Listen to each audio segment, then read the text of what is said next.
what is naturalism in architecture? Yeah, I use this term a lot in my work and I wrestle with it. So naturalism is an approach or a belief that the products of human beings can be based upon the laws of nature. We talked about that a little bit already. Yeah.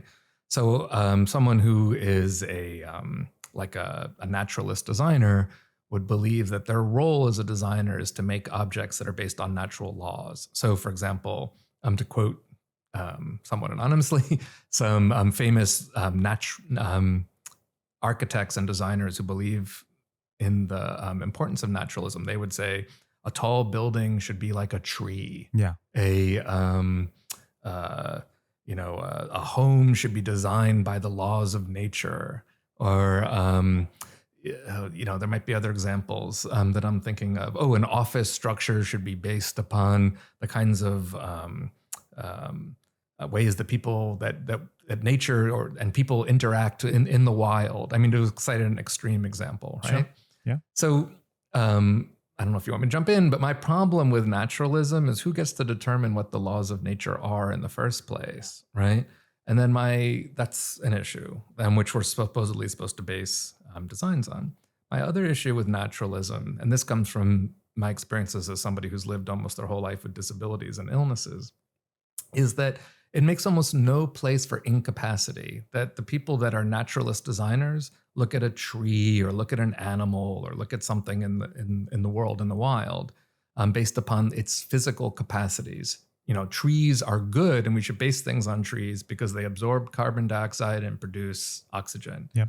Oysters, there's been a lot of talk about increasing the number of oysters in the rivers and estuaries of New York. Oysters are good because they clean water. Mm-hmm. Well, I see my role as somebody who has spent, again, almost their entire life thinking about being a disabled person. I think my role is to argue for incapacity in our world. Mm-hmm. So in some ways, I would say, I am interested in naturalism, even though I often hate the way it's used in architectural and design contexts. But on the other hand, I try to introduce let's call it a philosophy of incapacity that might drive some of our ideas about design. Is there a place for us to base our ideas upon things in the world that are weak and frail and don't necessarily function the way that we're told that they're supposed to function, right? And the problem with naturalism, ultimately, if you take it to its extreme, is that it comes very close to ideas from the early 20th century that are often, sometimes people use the word eugenic or eugenicist.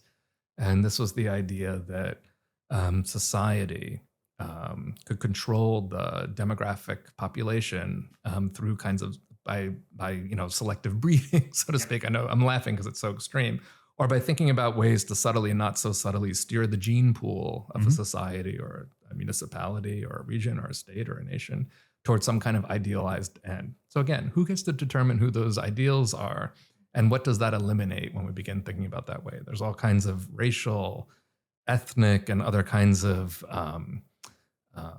factors that go into eugenicist thinking that are obviously disturbing, to say the least. Anyway, so the larger point is that naturalism is a very influential way of thinking, one that has been renewed because of our fears about the effects of climate change right now.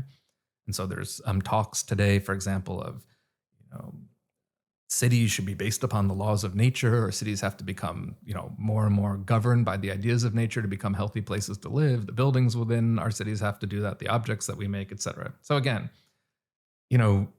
I understand where people are coming from who have that kind of philosophy, but I'm interested in how the kinds of experiences that people like me have had to deal with find a role within this philosophy or can push back against some of its more extreme variations and concepts.